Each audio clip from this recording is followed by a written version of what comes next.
سوال کیا گیا ہے کہ مرنے کے بعد روح انسان کی کہاں جاتی ہے اور رہتی کہاں ہے؟ تو میں آپ کو بتا دوں، جب انسان کا انتقال ہوتا ہے تو فرشتے اس کی روح کو نکال کے سب سے پہلے اللہ کی بارگاہ میں لے جاتے ہیں۔ اگر بندہ نیک ہوتا ہے تو اس کی روح کو لے جانے کے لیے رحمت کے فرشتے ہوتے ہیں۔ روح قبض کرنا ملک الموت کا کام ہے، لیکن جب اس روح کو لے کے جاتے ہیں تو اس کے ساتھ عذاب یا رحمت کے فرشتے ہوتے ہیں۔ اگر گنہگار ہے تو عذاب کے فرشتے ہوتے ہیں، اور اگر نیکوکار ہے تو رحمت کے فرشتے ہوتے ہیں۔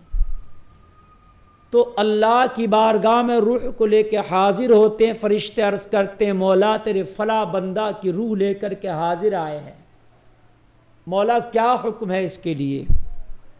تو پھر رب کا حکم ہوتا ہے۔ قرآن میں 30ویں پارے میں بتایا گیا روحوں کو رہنے کی جگہ، ایک ہے مقام علیین اور ایک ہے مقام سجین، دونوں کا ذکر قرآن کے 30ویں پارے میں کیا گیا۔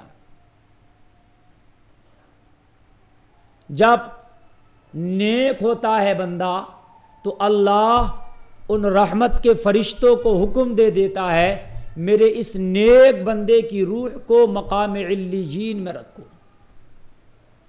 جو کہا جائے کہ ایک طرح سے اس میں جنت کا آرام اور وہ جنت کا ٹھکانہ ہے۔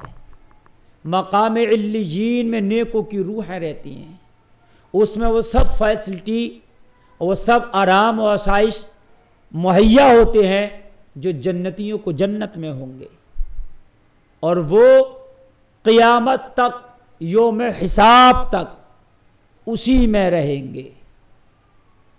اور جب گنہگار کی روح نکالتے ہیں، کافر کی روح نکالتے ہیں، بدکار کی روح نکالتے ہیں، تو عذاب کے فرشتے لے کے رب کی بارگاہ میں حاضر ہوتے، مولا اسے کہاں رکھے؟ رب کو تو معلوم ہے کہ یہ کیسا بندہ ہے۔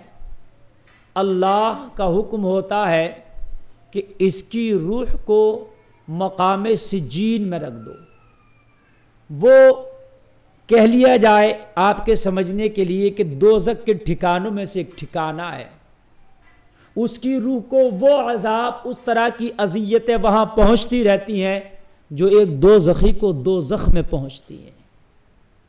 تو ان جگہوں پر روحوں کو رکھا جاتا ہے۔ علیین میں نیکوں کی روح ہے، سجین میں گنہگاروں کی اور کفار و مشرکین کی روح ہے۔